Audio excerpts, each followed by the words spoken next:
మీరు మీ ఈ పాత్ర ఏదైతే ఈ బాలయ్య గారి పాత్ర ఉందో దాన్ని ఈ దేశం కాదు ఈ ఖండాంతరాలు వ్యాపించాలని మనస్ఫూర్తిగా ఏటీవీ కోరుకుంటుంది.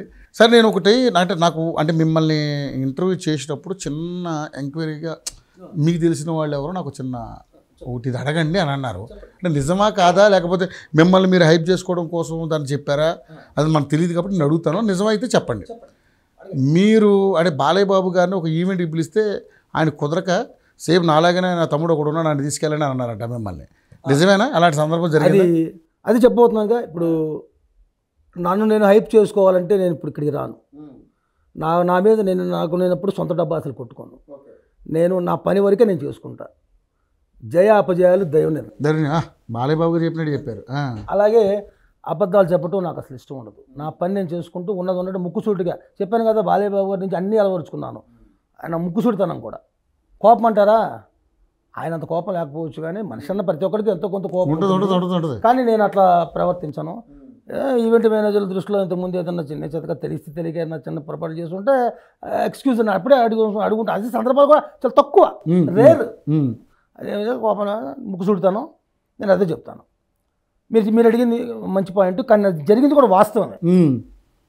మన ఇక్కడే హైదరాబాద్లోనే ఆర్టీసీ ఎక్స్ రోడ్డు అక్కడ సంధ్యా థియేటర్ ఉంది. ఆ థియేటర్లో వీరసింహారెడ్డి అప్పుడు ఆడియో సాంగ్స్ వారం రోజులకు ఒకటి 10 రోజులకు ఒకటి అట్లా ఒక్కోటి రిలీజ్ చేసుకుంటూ వస్తున్నారు. సో ఇది ఫైనల్ సాంగ్ మా భావ మనోభావాలు.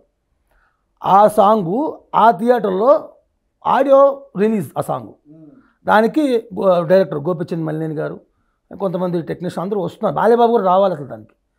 అదే సాంగు షూటింగ్ జరుగుతుంది. మా భావ మనోభావాలు షూటింగ్ జరుగుతుంది అక్కడ. అప్పుడు బాలయ్యబాబు గారు నేను రావడం కుదరదని చెప్పి అనంతపురం జగన్ గారు ఉన్నారు. జగన్ గారు ఆయన నాకు ఫోన్ టచ్లో ఉంటారు. ఎప్పుడు నేను ఆయనకి చేస్తున్నా, ఆయన చేస్తుంటారు. ఆయన కూడా ఏమన్నా సందర్భాలు ఉంటే బాలయ్యబాబు గారు రాని సందర్భాలు ఉంటే ఆయన పిలిపిస్తారు నన్ను.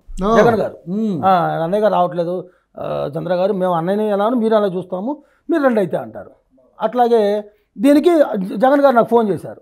ఇలా బాబు గారు షూటింగ్లో ఉన్నారు, పెద్ద ఆయన చంద్ర గారు మీరంటే వెళ్ళండి ఆడియో ఫంక్షన్కి అన్నారు. మరి నాకు అక్కడ ఎవరు తెలియదు. లేదండి శ్రేయస్ మీడియా వాళ్ళది ఆ ఫంక్షను, శ్రేయస్ మీడియా మేనేజర్ మీకు అక్కడ మీకు కలుస్తాడు, మీ నెంబర్ ఇస్తాను, ఫోన్ చేసి చేస్తాడు, మీకు మాట్లాడండి అన్న. అయిపోయింది, మాట్లాడారు. ఫలానా టైం దిగండి అన్న. నేను రిసీవ్ చేసుకున్నారు. లోపల మేకప్ అయిపోయి బయటకు వచ్చాను. వాళ్ళు తీసుకొని 4-5 బౌన్సులను పెట్టి తీసుకొచ్చారు బయటకి. గేట్ అవతల జనం ఉన్నారు, గేట్ అవతల నేను అంటే వెళ్ళి కనపడి అందరికి నమస్కారం అభివాదం చేశారండి. అంతే. గేట్లు మొత్తం తన్నుకొని వచ్చేసారు, రౌండ్ అయిపోయారు. అసలు క్రౌడ్ ఫొటోస్ కూడా ఉన్నాయి నా సెల్లో, మీకు పంపిస్తాను. అసలు విపరీతమైన క్రౌడ్, వీడియో కూడా ఉంది. ఇట్లా పెట్టి అసలు అన్న సెల్ఫీ, అన్న బాలయ్య, అన్న బాలయ్యే అనుకుంటున్నారు. చంద్ర అని తెలియట్లే, ఇంకా బాలయ్యే అనుకుంటున్నారు వాళ్ళు. ఇంకా వీళ్ళ వల్ల కూడా కాల బౌన్సుల వల్ల కూడా వాళ్ళు పాపం ట్రై చేస్తున్నారు. అంత క్రౌడ్ ఎక్కువైంది. ఇంకా థియేటర్ వాళ్ళు, మీడియా, శ్రేయస్ మీడియా వాళ్ళందరూ చాలా మంది నన్ను ముందు తీసుకొచ్చేసారు. తీసుకొచ్చి థియేటర్లో తీసుకెళ్లారు. అప్పుడు గోపిచంద్ గారు వీళ్ళందరూ స్టేజ్ మీద కూర్చో, వాళ్ళు ఎదురు ఆపోజిట్లో కింద కుర్చీలో కూర్చున్నాను. అదొకటి. తర్వాత రీసెంట్గానే ఒక నెల కూడా అవ్వదేమో, నెల అంటే తాడేపల్లిగూడ మీటింగ్ జరిగింది చూడండి, కూటమి, సేమ్ అదే రోజు నిజామాబాద్ దగ్గర బోధన దగ్గర పక్కనే చిన్న బోధన ఆనుకొని ఉంటుంది. ఎన్టీ రామారావు గారి పెద్ద విగ్రహం ఆవిష్కరణ అక్కడ, పెద్ద విగ్రహం తెలంగాణలో, బోధన పక్కనే. ఆ విగ్రహం బాలకృష్ణ గారే ఆవిష్కరించాలని చెప్పి ముందు ప్లాన్ చేసుకుని ఆయనతో కూడా మాట్లాడుకుని అంత అయిపోయింది. మన మీ తెలంగాణ నుంచి తుమ్మల నాగేశ్వరరావు గారు, కొంతమంది నాయకులు కూడా వచ్చారు అక్కడికి. అయితే అదే రోజు వీళ్ళు ఓకే, ఈయన అటెండ్ అవుతారని చెప్పినప్పుడు ఆ మీటింగ్ ఓకే అవలా తాడేపల్లిగూడెం. తర్వాత తాడేపల్లిగూడెం మీటింగ్ ఓకేటప్పటికి మరి యాజ్ ఎ శాసనసభ్యులు కదా ఆయన కూడా అటెండ్ అవ్వాలి అక్కడ.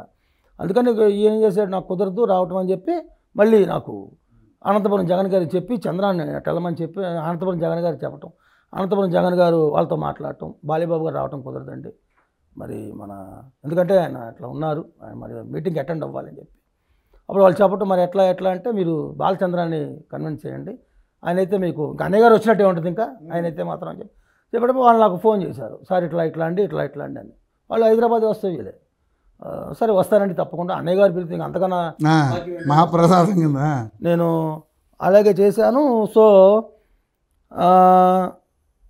అలాగే వెళ్ళాను అక్కడికి. వాళ్ళు అలాగే రిసీవ్ చేసుకున్నారు, మేకప్ చేసుకొని వాళ్ళు ఒక ఓపెన్ టాప్ బండి మీద ర్యాలీ పెట్టారండి అక్కడ విగ్రహం దాకా. దారి పొడుగుతో బాలయ్య అనుకుంటున్నారండి. అసలు సంబంధం లేని వాళ్ళు కూడా వచ్చి పూలు తీసుకొచ్చి అడుగుతున్నారు.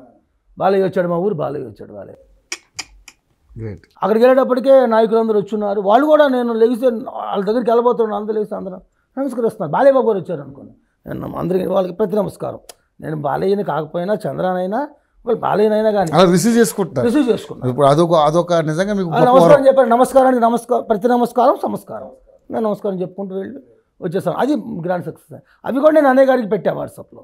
అన్నయ్య గారు ఇలా వెళ్ళాను, సక్సెస్ అయింది, వాళ్ళు మీరే వచ్చారనుకునేంత అలా చేయగలిగాను మీ ఆశీర్వాదంతో. మీ ఆశీర్వాదం లేదు ఏది సాధ్యం కాదన్నయ్య అని పెట్టాను. అన్నీ చేస్తాను ఆయన.